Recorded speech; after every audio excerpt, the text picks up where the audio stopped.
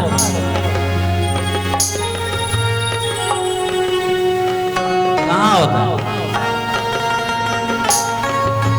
सर्वप्रथम भक्त के हृदय में ठाकुर जी का प्राकट्य होता है। श्रीमद् भागवत का पहला श्लोक था सच्चिदानंद रूपा। अपना ठाकुर जी रो केड़ो रूप है, बोलिए ना। सत चित आनंद ठाकुर जी रो किसो रूप है? भगवान श्री कृष्ण की आराधना किस रूप में की गई है? आनंद रूप। और मन तो कि नहीं चेहरा माते आनंद दिखे ही नहीं है। पकड़ पकड़ में माडोनी बैठाया वे के कैद करने। जब हृदय में उल्लास ही नहीं है, उत्साह नहीं है, और कहो कि हमारे घरे आई जो ठाकुर जी की कराए। अपने हृदय में उल्लास भरिए। आनंद की उत्पत्ति उसी हृदय में होती है जहां भक्ति महारानी को बिठाया जाता है, जहां उत्साह हो, उल्लास हो। आज तक तो मुड़ो हरि शरणम भी को नहीं निकले, करो कहीं। इसलिए प्रेम से, अरे ठाकुर जी के आने का उत्साह, न जाने कितने वर्षों से देवकी वसुदेव उस कंस के कारागार में कैद थे, लेकिन ठाकुर जी के आने का जब समय हुआ वे प्रफुल्लित रहने लगे थे, आनंदित रहने लगे, उत्साही रहने लगे।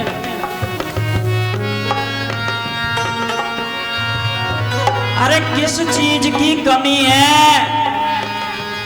ए मुंडा क्यों उतारो?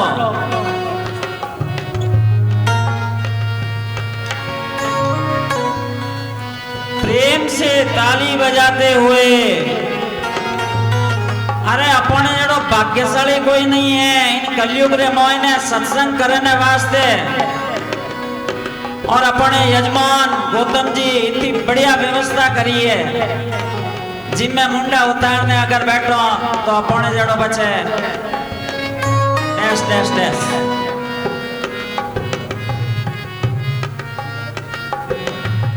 कलयुग में सत्संग मिले घटे है भाई।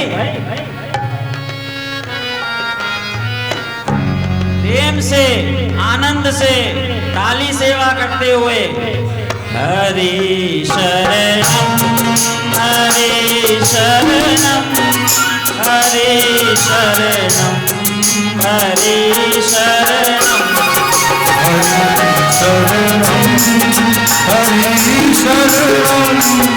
हरि शरणम हरि शरणम हरि शरणम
Hare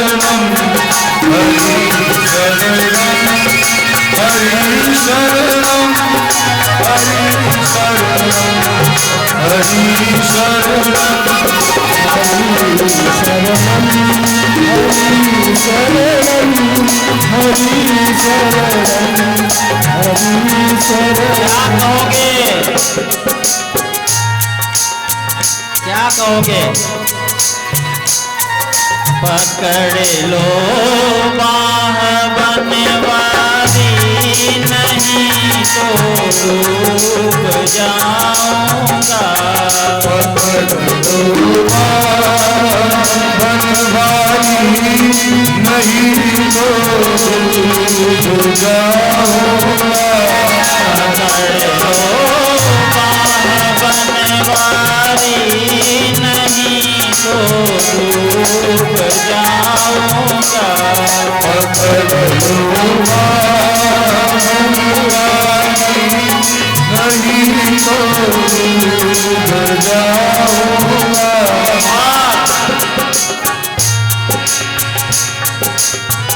हमारा कुछ न बिगड़ेगा, तुम्हारी लाज जाएगी। हमारा कुछ न बिगड़ेगा, तुम्हारी लाज जाएगी। हमारा कुछ न बिगड़ेगा, तुम्हारी लाज जाएगी। हमारा कुछ न बिगड़ेगा, तुम्हारी लाज जाएगी। पकड़ लो बाह बनवारी, नहीं तो डूब जाऊंगा। पकड़ लो बाह बनवारी, नहीं तो डूब जाऊंगा।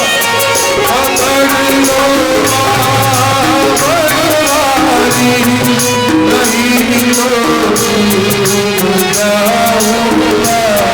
पकड़ लो बाह बनवारी, नहीं तो डूब जाऊंगा। हमारा कुछ न बिगड़ेगा, तुम्हारी लाज जाएगी। कुछ न बिगड़ेगा, तुम्हारी लाज जाएगी। हरि शरणम हरि शरणम हरि शरणम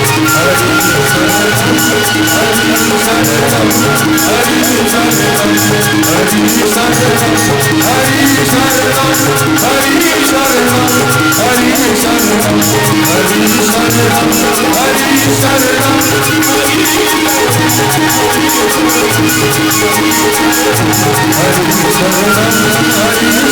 हरि शरणम हरि शरणम हरि शरणम हरि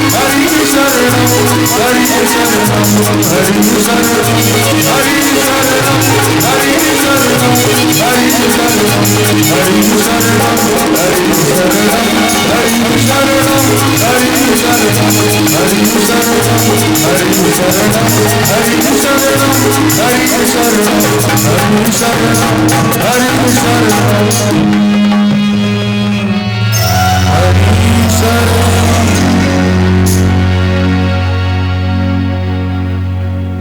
बोले श्रीमद्भागवत महापुराण की जय। वेद व्यास भगवान की जय। सुखदेव जी महाराज की जय।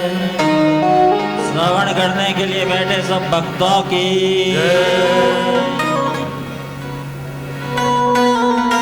जय जय श्री राधे।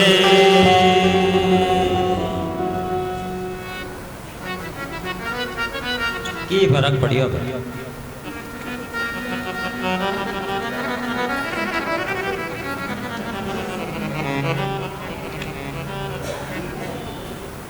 जिस प्रकार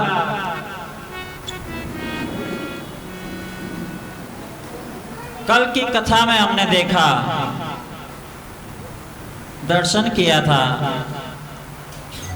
प्रहलाद जी की निष्काम भक्ति का। यदि ध्रुव जी महाराज की भक्ति सकाम है, तो प्रहलाद जी महाराज की भक्ति शुद्धतः निष्काम है। लेश मात्र भी उसमें कोई चाह नहीं, भक्ति के बदले कुछ भी तो नहीं चाहा। ठीक उसी प्रकार भक्ति सकाम और निष्काम है, तो कर्म जो हम दैनिक जीवन में करते हैं, वे कर्म भी सकाम और निष्काम होते हैं। यत् क्रियते तत्कर्म, यानी जो भी किया जाता है, जो भी हम करते हैं, वो कर्म है। जन्म से लेकर मृत्यु तक जब यह जीव जन्म लेता है और वहां से लेकर जब तक जीता है, मृत्यु को प्राप्त नहीं होता, तब तक एक क्षण भी इस जन्म और मृत्यु के बीच की अवधि का एक क्षण भी वह बिना कर्म किए नहीं रह सकता। एक क्षण भी नहीं। यानी कर्म होते ही रहते हैं, आप चाहें या न चाहें। क्षुधा, पिपासा, मलमूत्र, शीत उष्ण, निद्रा, भय,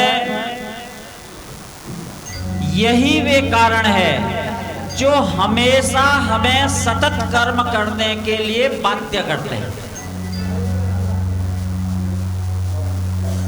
क्षुधा और पिपासा, भूख प्यास, थोड़े थोड़े समय में ही, थोड़े थोड़े समय के अंतराल में ही हमें कुछ न कुछ कर्म करने के लिए बाध्य करते हैं। शारीरिक क्रियाओं में मलमूत्र का विसर्जन, ये भी कर्म है। अब यहां कहा है कि मनुष्य कायिक, वाचिक और मानसिक माध्यमों से जो शुभ और अशुभ है या पाप पुण्य है, वह कर्म करता रहता है और उसका कर्म फल उसे भोगना ही पड़ता है, भोगना पड़ेगा। तो फिर कर्मों के प्रकार कितने बता दिए?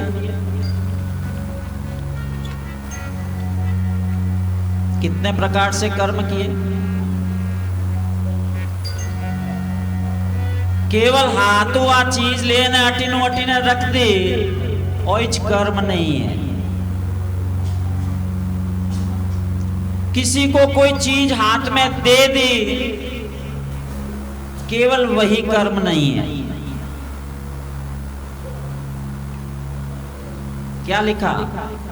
कायिक, वाचिक और मानसिक,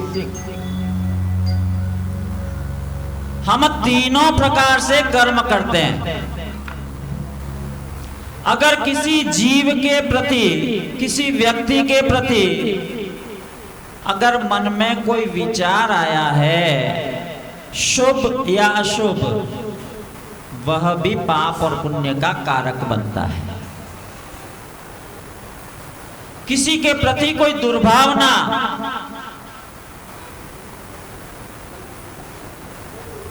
ये मानसिक पाप है। फिर वाचिक में बोल के कह दिया, बुरा भला, खंडन मंडन, किसी की निंदा कर दी, किसी की स्तुति कर दी।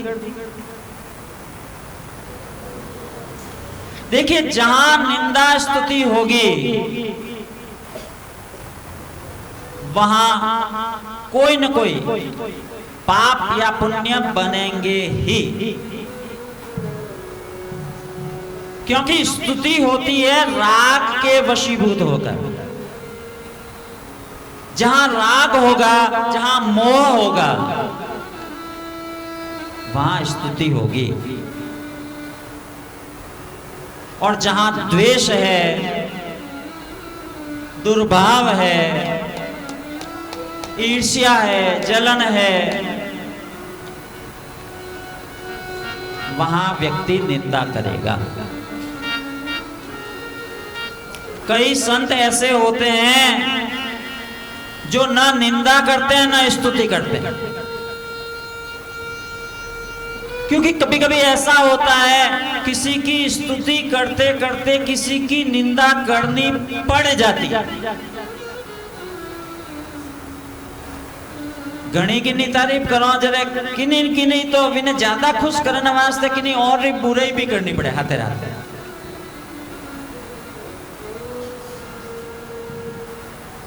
क्योंकि उसको जिसकी स्तुति कर रहे हैं उसे जताना पड़ता है, तू इज श्रेष्ठ, वो या वह श्रेष्ठ नहीं है।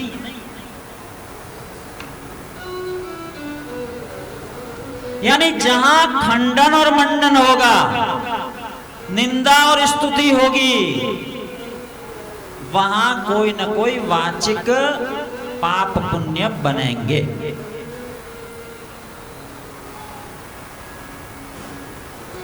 तो कर्म के स्वरूप में कायिक, वाचिक और मानसिक माध्यम से भी जीव शुभ शुभ कर्म या पाप पुण्य करता ही है। आप हाथों से अपना कर्म करते हैं कोई भी, सच मानिए विचार उठा कहां से? सबसे पहले मस्तिष्क में आया, मन में आया।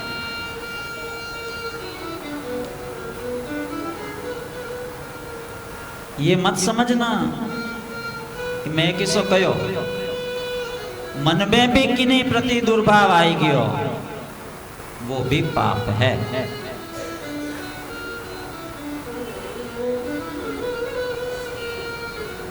और वहां जब कर्मों का हिसाब है, क्या कहा कि जो कर्म फल जो सब उसे भोगने ही पड़ेंगे, कर्मों का फल भोगना ही पड़ेगा। अब बटे वो हिसाब नहीं है, अपन अटारी मैथमेटिक्स गणित बटे नहीं चले कि भाई मैं तो 70 पुण्य करियाऊं ने 30 पाप करियाऊं, तो 70 - 30 40 पुण्य और फल मने मिल जाए ना। वहां 70 पुण्यों के भी फल भोगने होंगे और 30 पापों के फल भी भोगने होंगे, अलग अलग।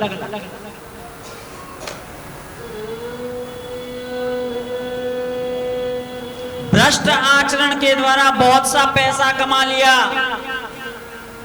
और बच्चे के हमें कथा करा दो, यज्ञ करा दो, संतों ने जिमा दो, पाप धुल जाई ना, नहीं होगा।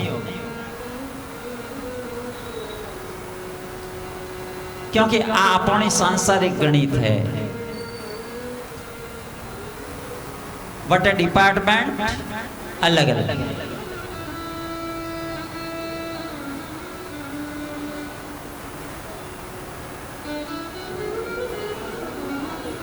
तो वे सब कर्म जो उसे भोगने पड़ते हैं, कर्म फल जो भोगे जाते हैं, उन्हें क्रियमाण कहा जाता है।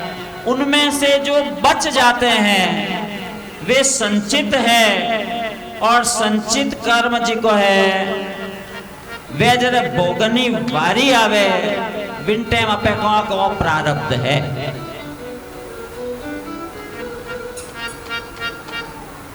शास्त्रकारों ने बताया, यथा धेनु सहस्रेषु वत्सो गच्छति मातरम तथा यच्च कृतं कर्म कर्तारमनुगच्छति। उन संचित कर्मों को भोगने के लिए न जाने कितने जन्म लेने पड़ते हैं। जट तक वह पूरा नहीं वे, जट तक जन्म तो लेवना ही पड़े।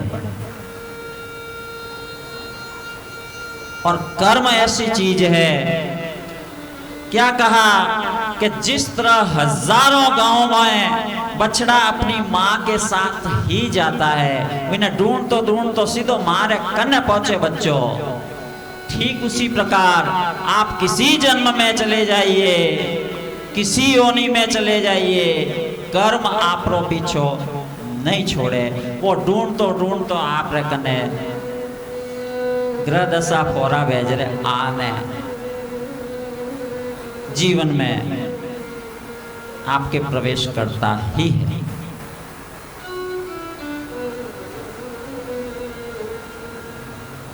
अवश्यमेव भोक्तव्यम,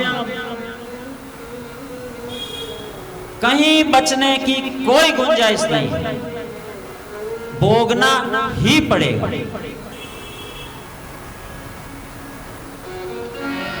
तो जिस प्रकार हजारों गांवों में गायों में बछड़ा माता के साथ ही जाता है, मनुष्य के किए हुए कर्म उसके साथ ही चलते हैं।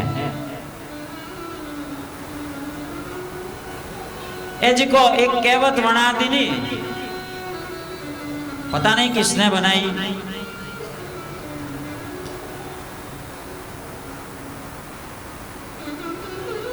कि पाप करो दाप, ऐसा कुछ कहते हैं ना, कि दाप ने पाप करो ने क्या कहते हैं आगे, हाँ करो पाप ने खाओ दाप, करो पाप। क्योंकि वर्तमान इस कलयुग में जिनको जिनको आप देखते हैं, भले ही वे भ्रष्ट आचरण कर रहे हैं, भले ही उन्होंने बलात् हठात कहीं से धन छीन कर या प्रारब्धवश, तो अभावग्रस्त व्यक्ति उन्हें देखकर दुखी होता है।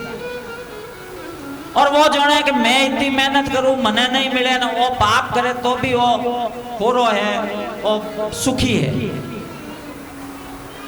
भैया ऐसा नहीं है। वे कर्म अभी तक उन्हें दंडित करने के लिए शायद परिपक्व नहीं हुए हैं।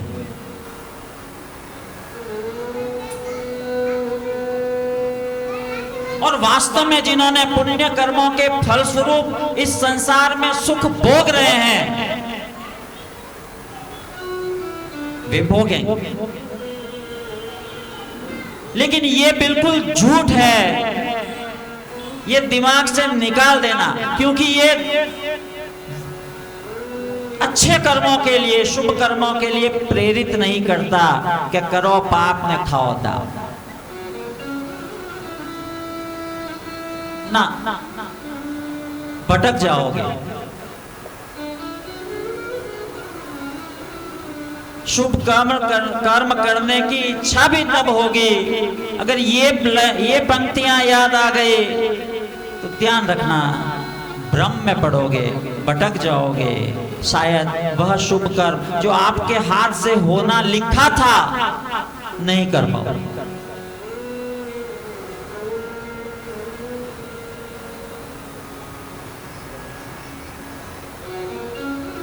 तो जिस तरह हजारों गांव में बछड़ा माँ को ढूंढता हुआ माँ के पास पहुंच जाता है, उसी प्रकार आपके कर्म भी पीछा नहीं छोड़ते, वे ढूंढते हुए उचित अवसर पर आपको उसका फल प्रदान करने के लिए हाजिर हो जाते हैं।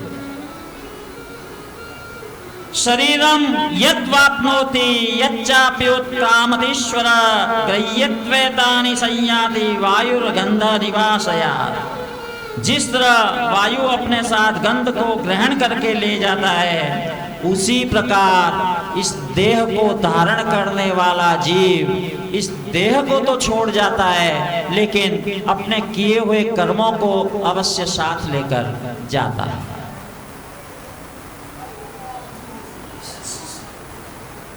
जाना ही पड़ेगा।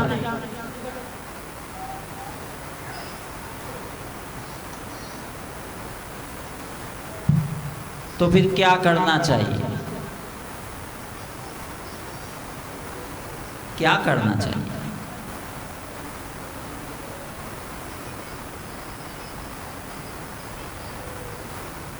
व्यास जी के द्वारा रचित जितने भी शास्त्र हैं, उनसे पूछा गया एक पंक्ति में बताइए,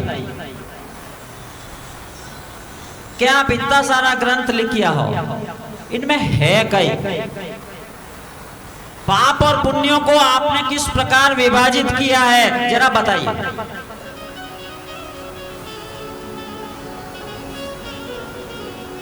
तो उन्हीं के शब्दों में पापाय परपीडनम परोपकाराय पुण्याय पापाय परपीडनम। अधिकतम परोपकार ही पुण्य है। और परोपकार केवल गाय ने रोटी दे दी, भूखे को अन्न दे दिया, भूखे को वस्त्र दे दिया, ऐसा नहीं है। क्योंकि कर्म का प्रकार कायिक वाचिक मानसिक है। इसी वाणी के द्वारा आप अगर किसी का दिल दुखा सकते हैं, तो किसी के चेहरे पर मुस्कान भी इसी वाणी के द्वारा लाई जा सकती है। तो फिर मिसयूज क्यों करते हो? जरूरी है कहीं सदुपयोग कीजिए ना। आपके द्वारा बोले हुए वचनों से वे शब्द बाणों की तरह किसी को घायल ना करे, इतना तो ध्यान हम रख ही सकते हैं।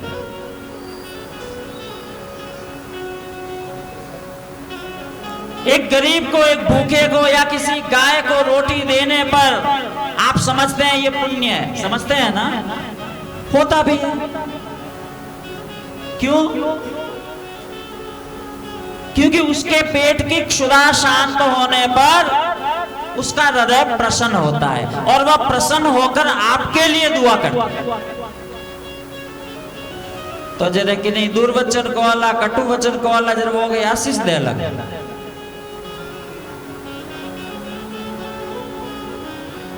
तो फिर वहां भी तो आशीष लीजिए ना, वहां भी उसके हृदय की दुआओं को हासिल करने का प्रयास कीजिए।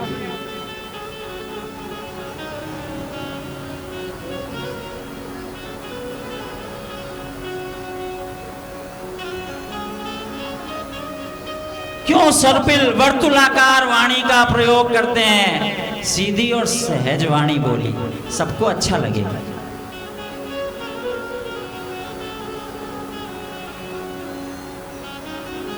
वशीकरण एक मंत्र है, तज दे वचन कठोर। कोई टोट को करने की जरूरत को नहीं है। काला कपड़ा में की बांधना, लाल कपड़ा में की बांधना, सड़क माते फेंकना, चौराया माते सिंदूरा टीका की करने की जरूरत को नहीं। यह जीव, यह व्यक्ति वशीकरण में वैसे भी हो जाता है। कैसे? तज दे वचन कठोर।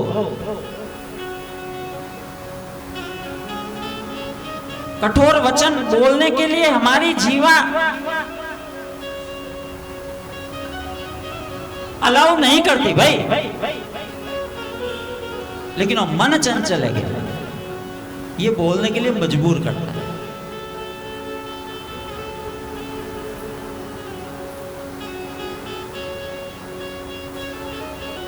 तो जब पापों की श्रेणी में ये वचन भी आते हैं, जो दुर्वचन हम किसी को कहते हैं, किसी का दिल दुखा देते हैं,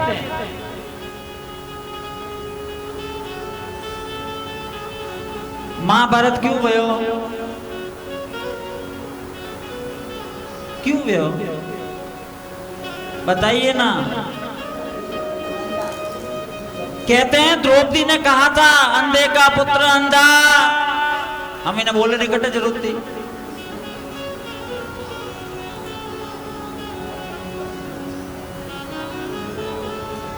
ध्यान रखना, आपके द्वारा कहे गए कटु वचन शरीर का घाव फिर भी बढ़ जाता है। शब्दों के बाणों द्वारा घायल मन या वे घाव कभी नहीं बढ़ते।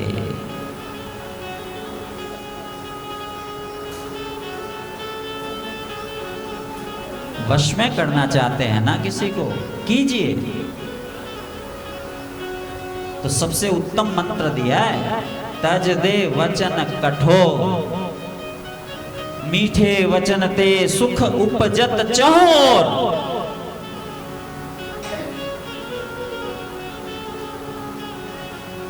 अरे कठोर वचन बोलने से पशु पक्षी तक डर जाते हैं। इन्होंने कभी गुस्सा कर तो देखियो,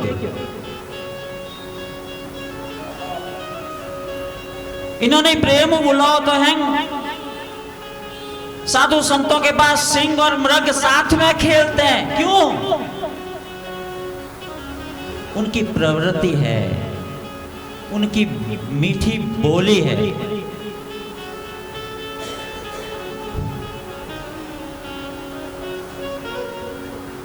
और वर्तमान इस कली काल में सबसे ज्यादा तनाव, लड़ाई झगड़े, वैमनस्य, क्रोध, हिंसा, सबकी जननी ये वाणी बनी हुई है।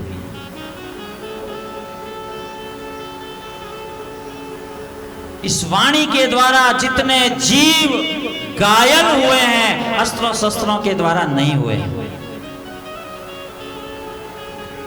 चाहे परिवार में हो, समाज में हो,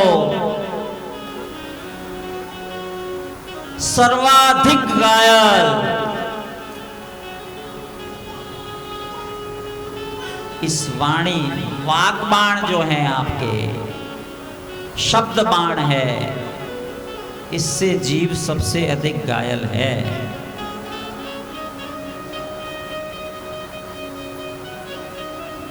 हम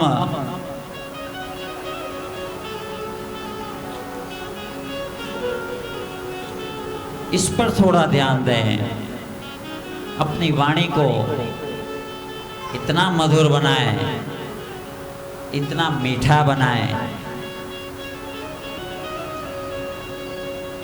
हाँ, ये भी आवश्यक नहीं है कि मोने बोलना नहीं आते।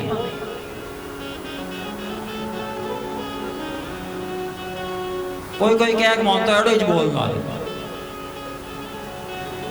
तो उनके लिए सलाह है कि एडो ही बोलना है, जरूरत नहीं बोलना।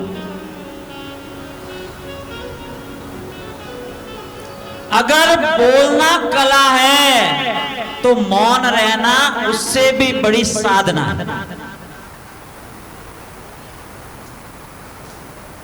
मौनम सर्वार्थ साधकम, मौन के द्वारा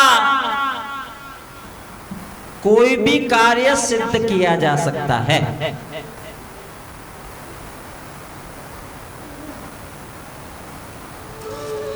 सती ने पूछा था, हे देव, मेरे पिता यज्ञ कर रहे हैं, मैं जाना चाहती हूं। महादेव जी कही करियो, वे कहते हाँ कहो तो ही ठीक नहीं, ना कहो तो ही ठीक नहीं, ना कहला तो घर में कहो पीर जवन ना दे दियो, और हाँ कहो तो इनो कल्याण नहीं है बटे जवन, क्योंकि अपाची आवेला नहीं हाँ में दिखे। तो नीतिगत बात की कि यद्यपि पिता मित्र गुरु और देवों के घर यानी मंदिर में जाने की कोई निमंत्रण की आवश्यकता नहीं है, लेकिन इंटेंसली अगर आपको निमंत्रण नहीं मिला है तो वहां जाने में कल्याण भी नहीं। नीतिगत बात कह दी, निर्णय किस पे छोड़ दिया? सती जी पे। तो ही क्या मैं तो जाऊं, तो अपना खुदरी गाड़ी निकाल दे दी, नंदी भगवान दे दिए, आप नंदी पे आरूढ़ होके जाइए।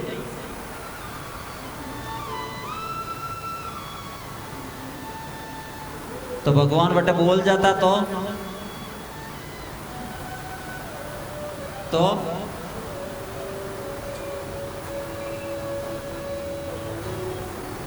इसलिए कहा है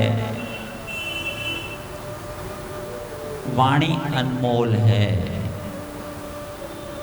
अरे मौन रहने से तो शब्द सिद्ध हो जाते हैं।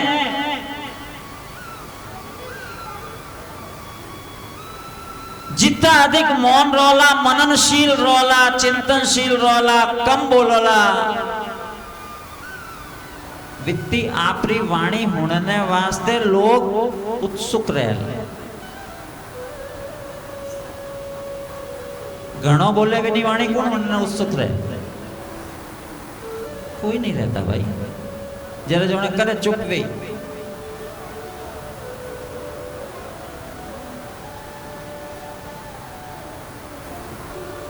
हम इन शास्त्रों से, इन कथाओं से, इन प्रसंगों से कुछ इनका मर्म निकालें,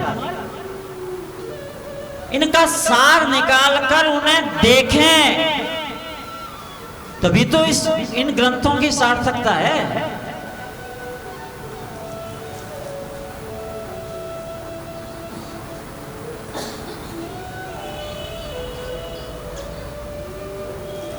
और वाणी का सही सदुपयोग तो केवल और केवल परमात्मा का नाम लेने में है।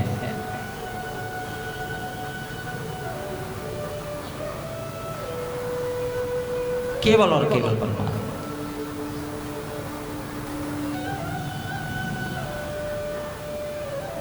आइए कथा के कपाट खोलते हैं।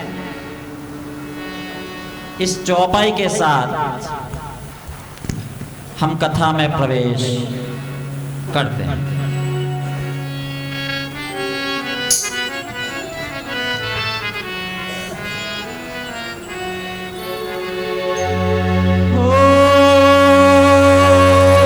मंगल भवन अमंगल हारी,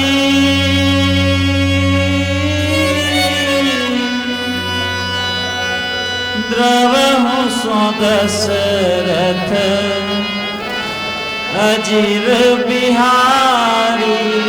राम सिया राम सिया राम जय जय राम। राम सिया राम सिया राम जय जय राम। राम सिया राम जय जय राम। राम सिया राम जय जय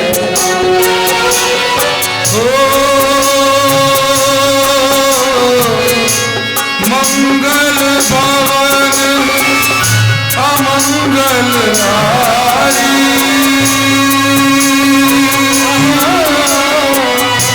द्रवहु दशरथ अजीर बिहारी। राम सिया राम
आज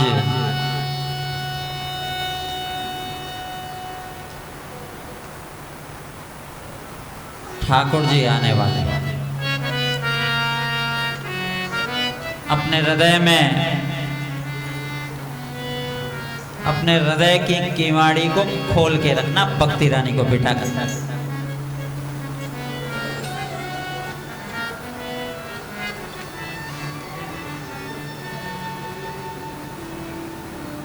हम 8वें स्कंद में प्रवेश कर रहे हैं।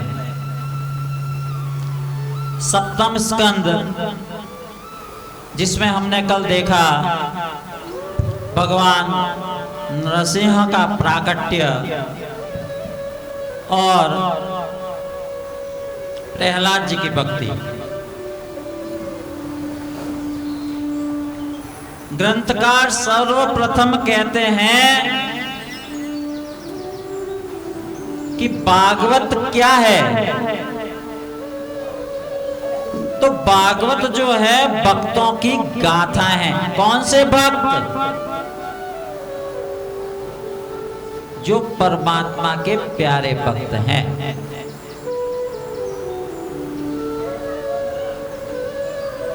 प्यारे भक्त कौन?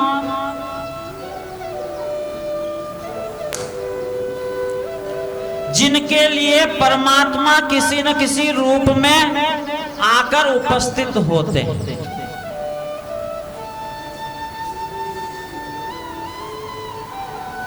शुरू से देखिए, उत्तरा, कुंती, भीष्म,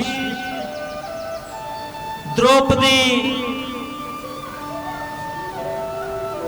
ध्रुव जी महाराज, प्रहलाद जी, इन्होंने ऐसी भक्ति की कि परमात्मा को आने के लिए विवश कर दिया।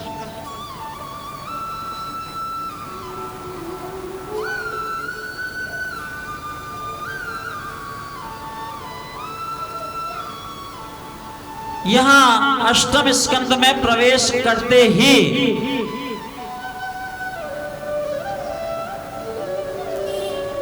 गजेंद्र हाथी की कथा आती है।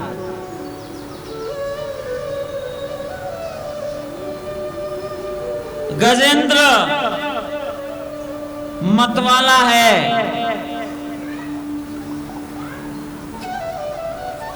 सरोवर में स्नान करने जाता है।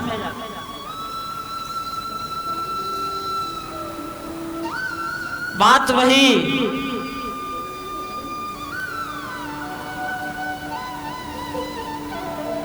कि जिन टाइम ग्रह दशा चौकी वे विन टाइम की ठा नहीं पड़ी। विन टाइम तो बस दुनिया हमारी मुट्ठी में।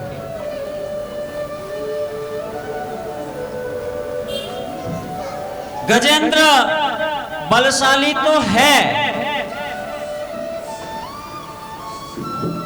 अपनी हथिनियों और बच्चों के साथ उस सरोवर में क्रीड़ा कर रहा है।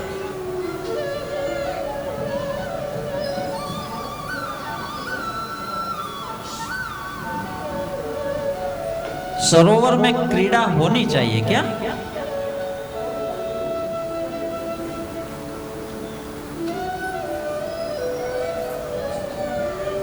एक नया चलन चला,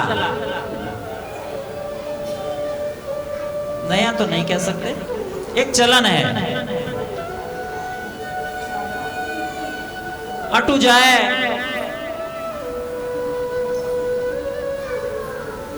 और गंगा जी स्नान के लिए जाते हैं, वहां जल में उतरकर सब जल क्रीड़ा करते हैं। एक दूसरे माथे पानी ढोलना, खिल खिल करना बटे पानी में उबा उबा।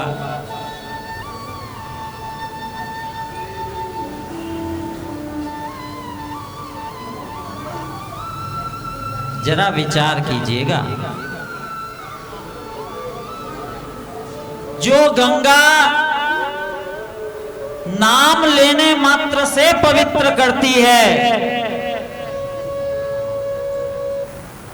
उस गंगा के जल में नाभि पर्यंत खड़े होकर एक माला का भी जप किया जाए, वह 1000 गुना फलित होकर आपको पुण्य प्रदान करता है। उस जल में, उस पवित्र जल में खड़े रहकर सांसारिक बातों के साथ साथ जल क्रीड़ाएं करते हैं।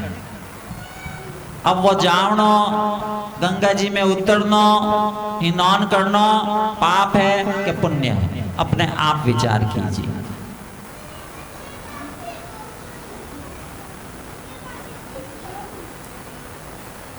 कोई कहता है मैंने भगवान को नहीं देखा, कटे भगवान, मैं तो कोई देखिया को नहीं।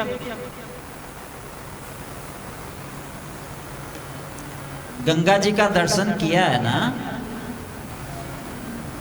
इससे बड़ा भगवान का स्वरूप और क्या होगा। परमात्मा का द्रवीभूत रूप है, वही तो गंगा है।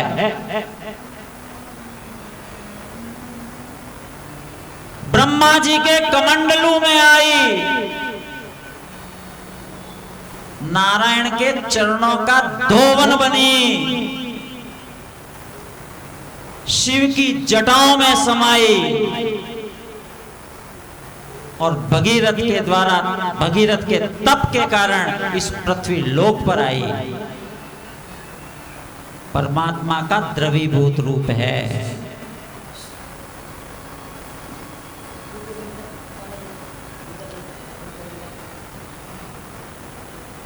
गंगे तव दर्शनात् मुक्ति, केवल दर्शन मात्र से मुक्ति प्रदान करने वाली गंगा में खड़े रहकर खिलल खिलल खिलल करो।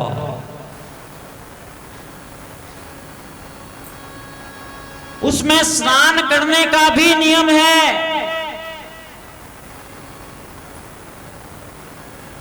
हेजू नहीं उतरी जे मोने,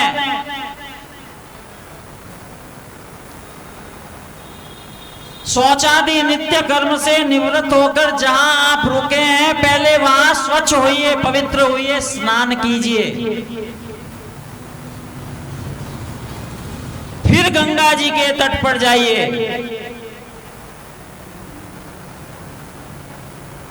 मैला कुचैला गंदा शरीर लेकर वहां नहीं जाया जाता।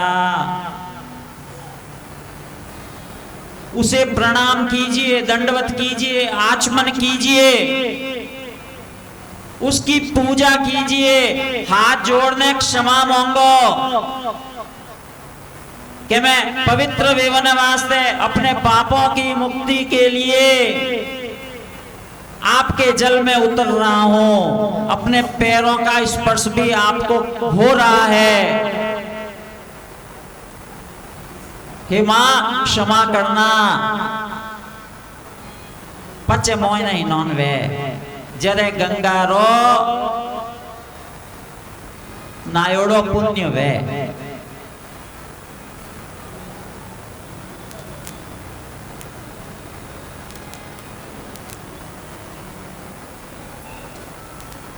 ऐसे अनेकों कर्म है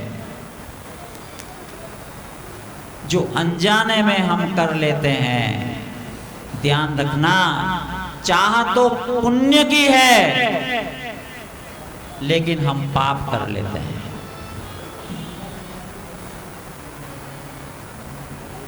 बड़े बुजुर्ग मनीषी कहते हैं कि थाली में भी तो इस लेवनो जितो भावे।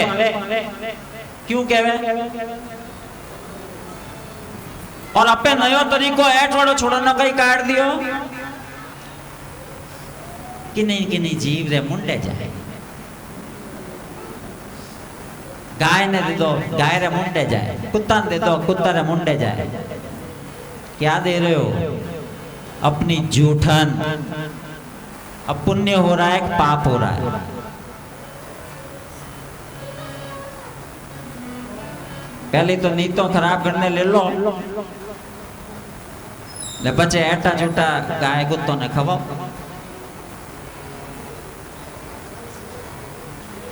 ए अणजोड़ा पाप है।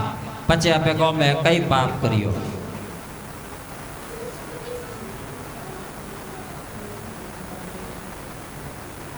એ अनजाना पाप। आप जूठन खिला रहे हो। जिस गाय में सभी देवताओं का वास है उसे जूठन। वाह रे बुद्धिमान प्राणियों, फिर ये पुण्य नहीं है, ये पाप है।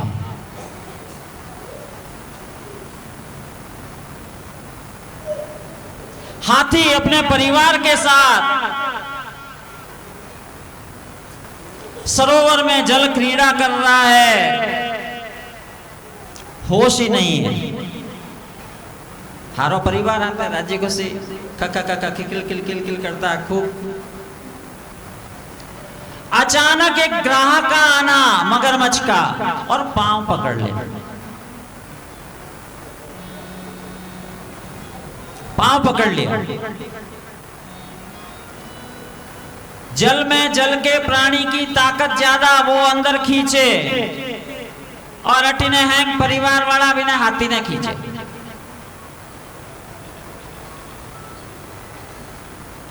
और जब काफी दिन हो गए, ताकत का पूरा इस्तेमाल हो गया, नहीं निकाली जियो जरा के भाई हमें घरे चलो, रोटा बाटा बनाओ खाओ, हमें वारी बोन दो। कोई नयो नयो ताजो ताजो हॉस्पिटल में भर्ती भेजे रे, कई 2 दिन तो खूब भीड़ लगे। चलो भाई निंगे करना हो, निंगे ये लाई बीमार भी गई। और पचे पचे घरवाला भी वारी बोंदे, सुबह तू आई जे सोम रे मैं आऊं।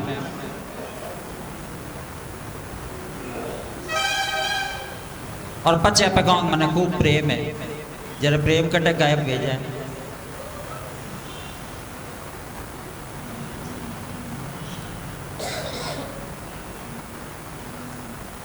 हथीनियों ने और उनके बच्चों ने खूब प्रयास किए, लेकिन हैंग आप रे कोई ऑफिस जाए, कोई काम धंधा माते जाए, कोई स्कूल जाए कि भाई हमें कितना दिन इन्हें करने रहो। और मगरमच्छ तो छोड़े कौन? काल है ना, काल ने किसी को छोड़ा है क्या? गोडा दुखने लाग जाए जरा समझ लेना, आक्रमण हो चुका है। हाँ, पैरों के माध्यम से ही आक्रमण होता है। हालांकि आक्रमण तो ऊपर से भी होने लगा है, लेकिन अपन का सब इलाज भी है। बाल सफेद होने लगे, डाई कर ली, हाल बूढ़ा थोड़ी। अरे बच्चा कदे वे हो। आंखें कमजोर होने लगी, चश्मा लगा दिया, और वो भी फैशन वाला, ताकि ठा नहीं पड़ेगा निजर रो।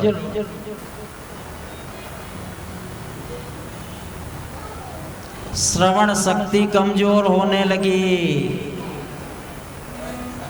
ऐसी मशीनें छोटी छोटी आ गई, ठाई नहीं पड़े कौन में मशीन लागूड़ी है कि नहीं लागूड़ी।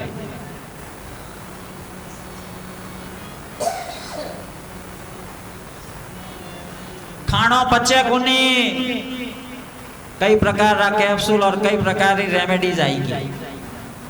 खूब खाओ, एक गोली बत्ती ले लो। अब ही कह दो की को नहीं हो, एक गोली बत्ती ले लीजिए, एक रसगुल्ला फेर ले लो।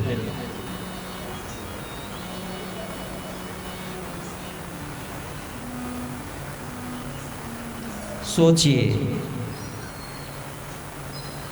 काल खटखटा रहा है द्वार और हम उन्हें अनसुना कर रहे हैं जानबूझकर।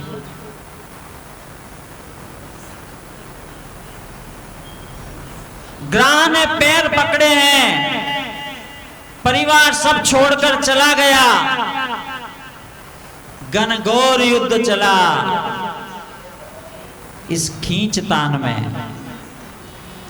कोई नहीं आया, कौन आवे, सबने ठाए।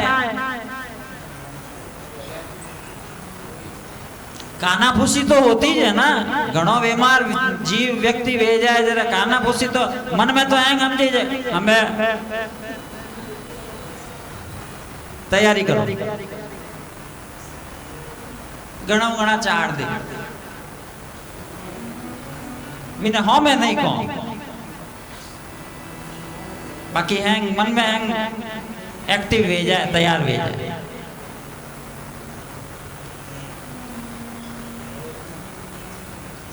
उस ग्रह ने पैर नहीं छोड़ा। वह हाथी जो था वह पूर्व में इंद्रद्युम्न राजा था और राजा होते हुए उसने ऐसा तप किया था, परमात्मा की स्तुति की थी, परमात्मा की अर्चना साधना उपासना की थी कि विंटेम जिको अर्चना पूजा उपासना विधि स्तोत्र स्तुतियां जो की थी वो आज तक उसे याद थी।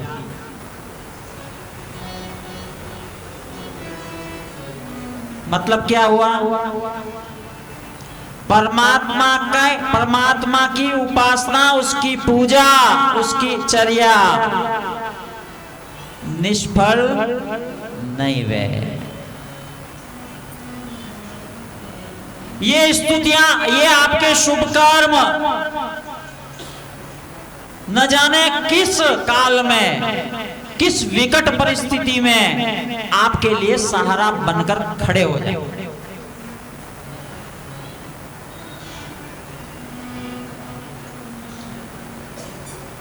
और जब सबने साथ छोड़ दिया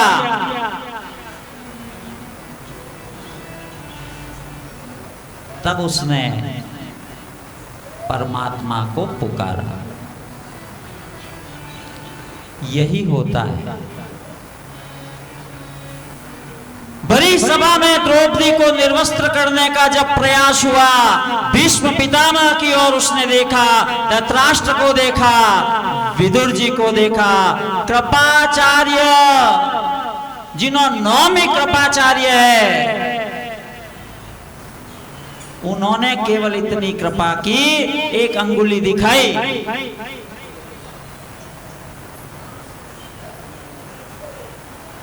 द्रौपदी उस संकेत को समझ गई थी। मानो कृपाचार्य कहने का प्रयास कर रहे थे, बेटी यहां कोई तुझे बचाने के लिए खड़ा नहीं होगा, उसको याद कर, उसको बुला, चक्रधारी को बुला।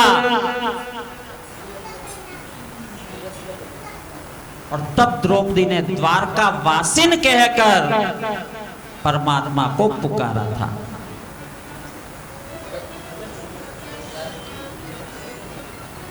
परमात्मा जब पुकारने पर हाजिर होते हैं, आते हैं, कृपा करते हैं। इन भक्तों का भाग्य देखिए या इनकी भक्ति देखिए कि वे आकर क्षमा मांगते हैं। मुझे आने में देरी हुई इसलिए मैं क्षमा मांगता हूं।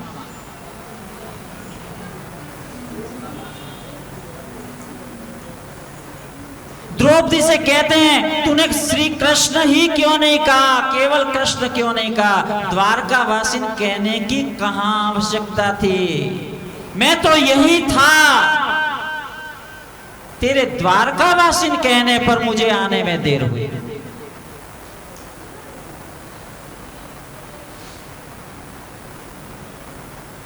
अपने भक्तों का ख्याल न करे ऐसा नहीं हो सकता। आज गजेंद्र संकट में है। जब सब साथ छोड़ गए, कोई नहीं रुका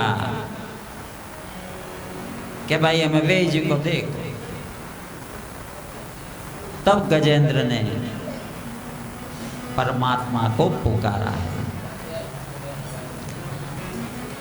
जीवन में कभी भी संसारी व्यक्तियों के, संसारी लोगों के भरोसे मत रहना। संकट की घड़ी में केवल और केवल परमात्मा को पुकारना। परमात्मा पहले आएंगे और संसारी लोग बाद में आएंगे, ध्यान रखना।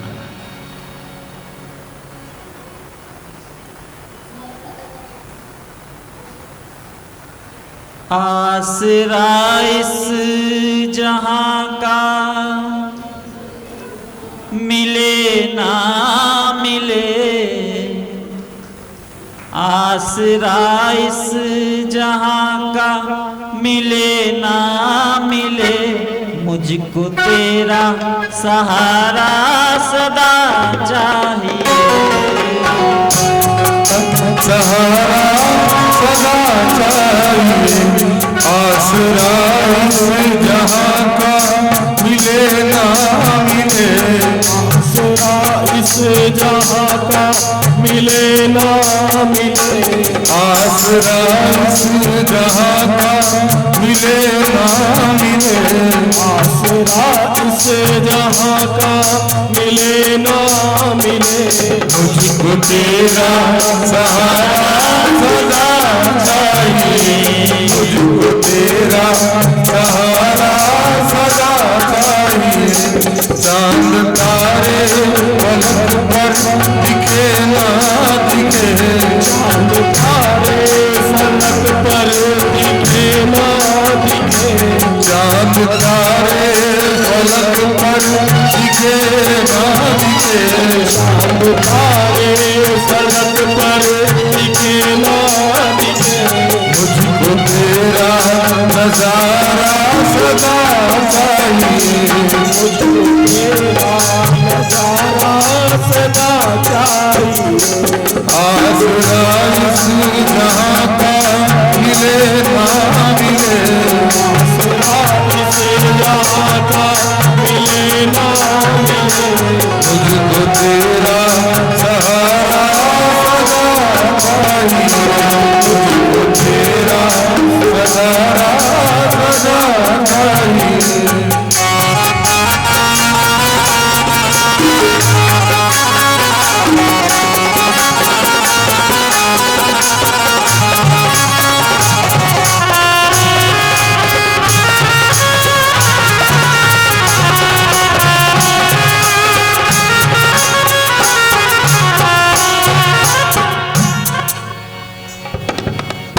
मेरी धीमी है चाल और पथ है विशाल, मेरी धीमी है चाल और पथ है विशाल, मेरी धीमी है चाल और पथ है विशाल, मेरी धीमी है चाल और पथ है विशाल, हर कदम पर मुसीबत है तू ही संभाल, कदम पर मुसीबत है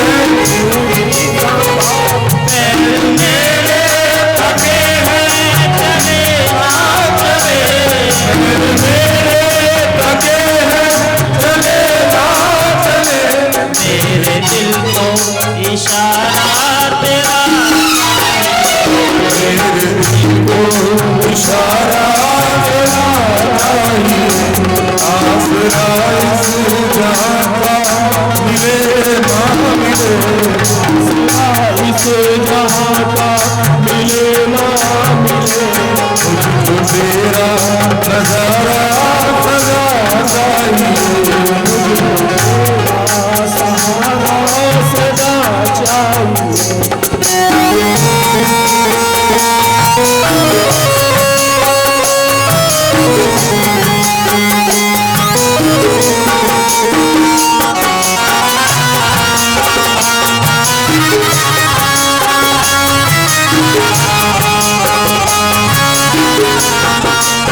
फिर क्या कहा? जो भ्रम है इस जीव के मन में, उसको तोड़ने के लिए यहाँ खुशियाँ है कम और ज्यादा है गम, जहाँ खुशियाँ है कम और ज्यादा है गम, जहाँ देखो वही है भरम ही भरम, जहाँ देखो वही है भरम ही भरम, मेरी चाहत की दुनिया बसे ना बसे, मेरी चाहत की दुनिया बसे ना बसे, मेरे दिल में बसेरा तेरा बसेरा तेरा चाहिए आसरा इस जहां का मिले ना मिले आसरा इस जहां का मिले ना मिले मुझको तेरा सहारा सदा चाहिए मुझको तेरा सहारा सदा चाहिए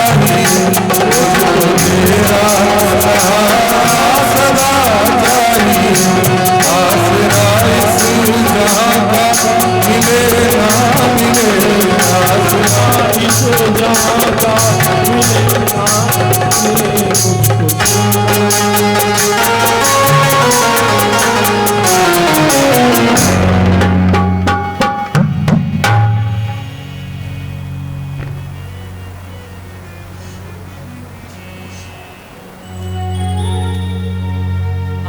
आसरा इस जहां का मिले ना मिले मुझको तेरा सहारा सदा चाहिए।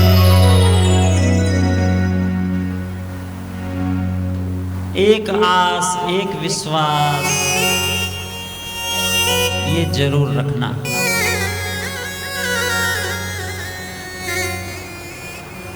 गजेंद्र ने सर्वांतर्यामी की प्रार्थना की।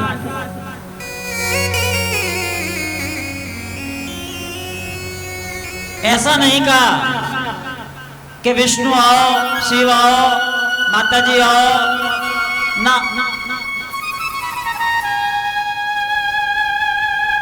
सर्वांतर्यामी। क्योंकि ग्रंथकार सर्वप्रथम क्या कह रहे हैं? सत्यम परम धीमहि।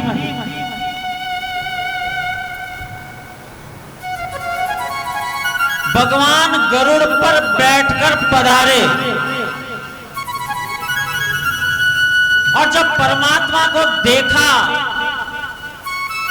उसी सरोवर में से एक कमल लेकर परमात्मा को अर्पित कर रहा है।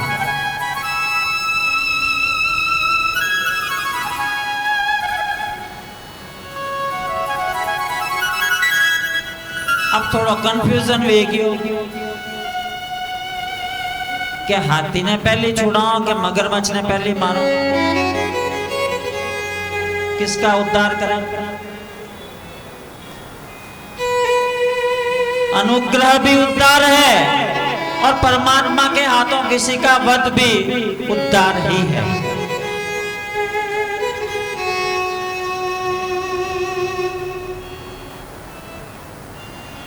तो फिर एक मन में और विचार आया इस कंफ्यूजन को दूर करने के लिए कि गजेंद्र तो मारो भक्त है और मारे बक्तरा पग पकड़ी आया और मगरमच्छ।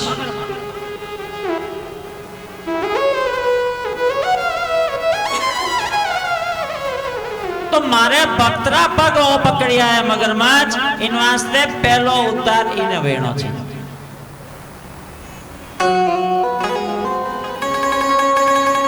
कहने का तात्पर्य, आपकी दृष्टि में, आपकी नजर में परमात्मा के भक्त को सताना ठीक नहीं है।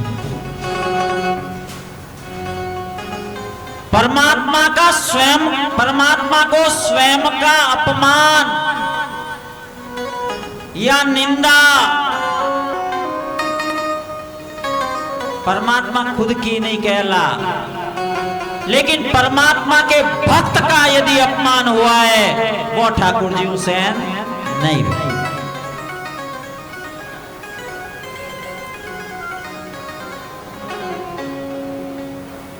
शास्त्रों में ब्राह्मणों को पूजनीय क्यों बताया? क्योंकि वे सदैव उसकी खोज में रहते हैं, उसका अन्वेषण करते हैं, उसका अनुसंधान करते हैं, उन्हें पाने के तरीके सीखते भी हैं और बताते भी।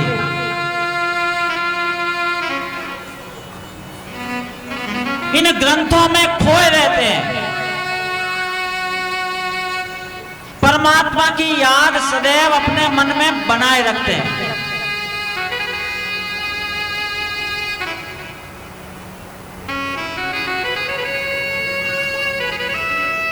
तो परमात्मा स्वयं भी जानते हैं कि संसार के जीवों को मेरी तरफ गति कराने में, मेरी तरफ सम्मुख कराने में इन ब्राह्मणों का बड़ा हाथ है।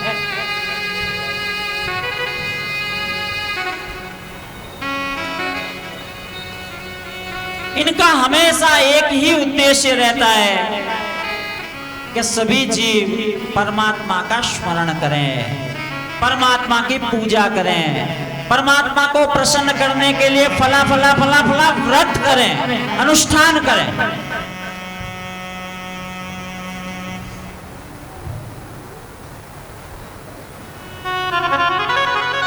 हमें सन्मार्ग पर लाकर, हमें सन्मार्ग पर लाने के लिए ये कई प्रकार के उपाय हमें बताते हैं। और बदले में हमसे कोई हमारी संपत्ति की डिमांड नहीं करते भाई।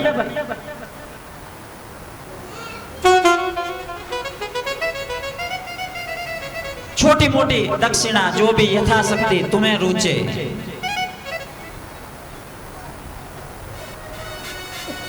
इसलिए शास्त्र कहते हैं कि भगवान विष्णु भी ब्राह्मण प्रिय है, क्योंकि वे सामान्य जीवों को पकड़ पकड़ कर कहते हैं विष्णु की भक्ति करो, शिव की भक्ति करो, फला अनुष्ठान करो, थोड़ा बलोवे। अच्छा ये समस्या है, ये अनुष्ठान कीजिए।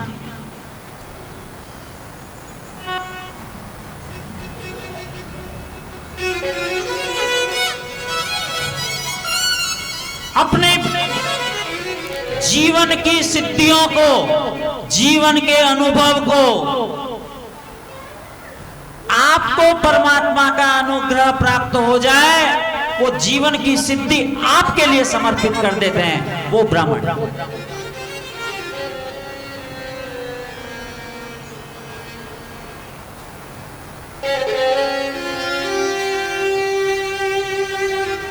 करोड़ों मकानों मुहूर्त कराने जावे,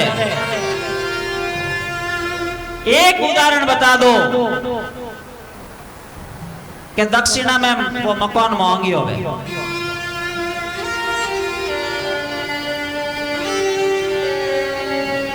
कुछ भी नहीं मांगते ये सर्ववित्त कल्याण का भाव रखते हुए ही। हाँ मांगा था मकान, मांगा था, लेकिन फिर वो ब्राह्मण नहीं कहलाया, वो रावण कहलाया।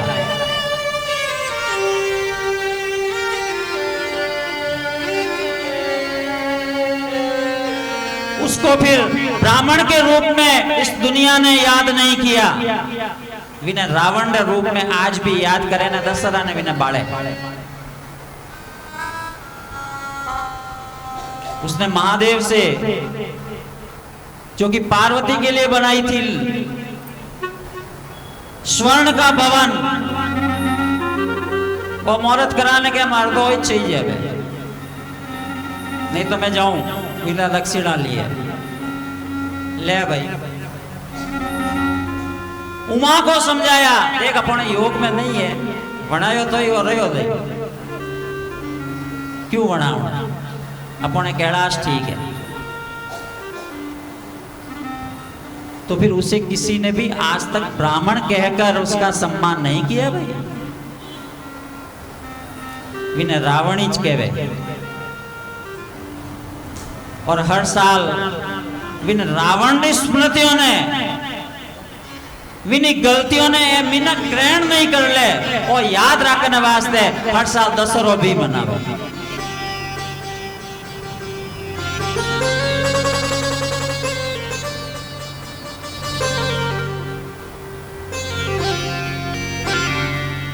तो भक्त के पैर पकड़े हैं, इन वास्ते पहलो हक उस ग्राह का है, उस मगरमच्छ का है। परमात्मा ने उसका पहले उद्धार किया।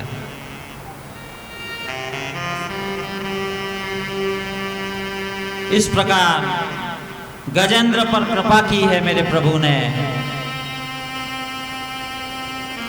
प्रभु के आने में कहीं कोई विलंब नहीं है। एक बार पुकारिए तो सही, एक बार मन से पुकारिए। आगे यहां कथा आती है,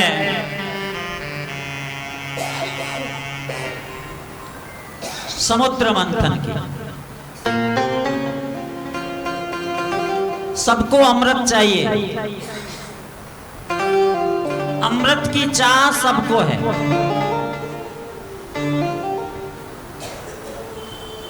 विष किन्हें चाहिए? हैंग लारे दौड़े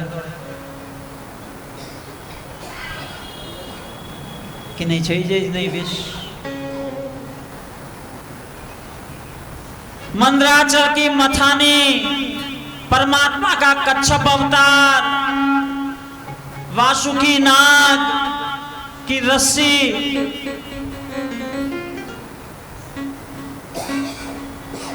मंथन हो रहा है। क्यों?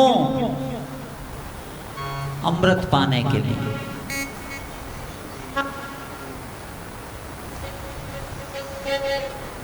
जब जब आप अपने हृदय में झांक कर आत्ममंथन करेंगे,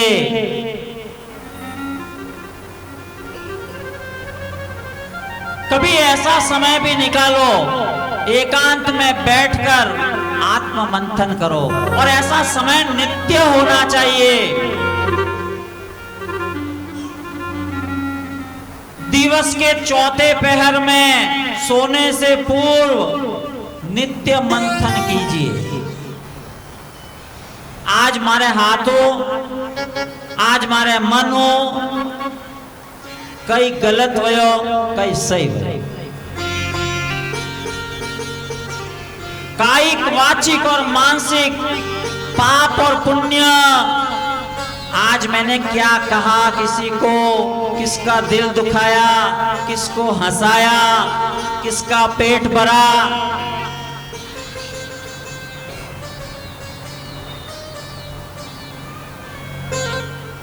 हम मानते नहीं हैं। व्यक्ति जब गलती करता है, सच मानिए कुछ क्षणों बाद ही उसे अपनी गलती का एहसास भी होता है। अबे मोनो नहीं, वह बात लगे। हमारा ईगो, हमारा अहंकार, अभिमान हमें स्वीकार करने की इजाजत नहीं देता।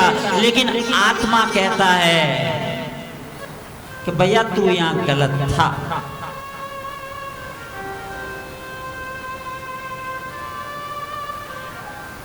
नित्य मंथन कीजिए रात्रि में सोने से पूर्व। ये मंथन जो अमृत पाने के लिए हो रहा है, जिसमें परमात्मा विभिन्न अवतार धारण करके, चाहे वह कच्छप है,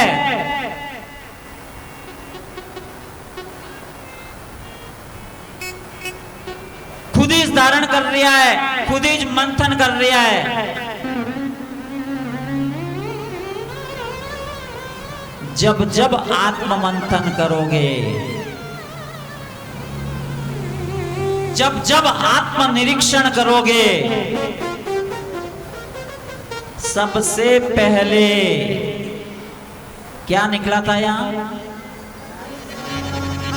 मंथन करने के फलस्वरूप सबसे पहले क्या निकला? विष, जहर, हलाहल विष। जब जब मंथन करोगे, अपने आप का निरीक्षण करोगे, आत्मनिरीक्षण करोगे, सबसे पहले विष निकलेगा।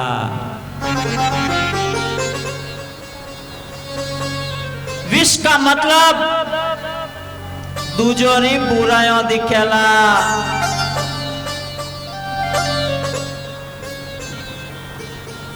करके देखना,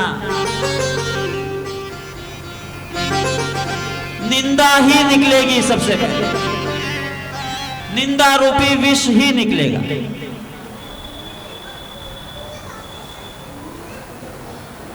क्योंकि जहर इतो बरियोड़ा है मौन है।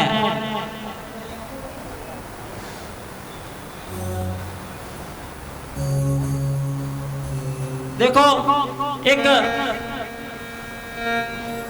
आरती के पश्चात हम लोग कहते हैं धर्म की अधर्म का, तो यूं जोर जोर बोलियो भेजे गए। हाँ?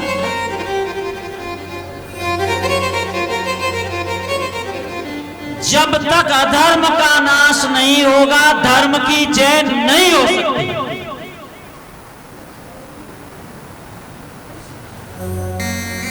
जिस प्रकार हृदय में जहर भरा हुआ है, मंथन के द्वारा यह जहर जब तक बाहर नहीं निकलेगा तब तक अमृत की प्राप्ति नहीं हो सकती।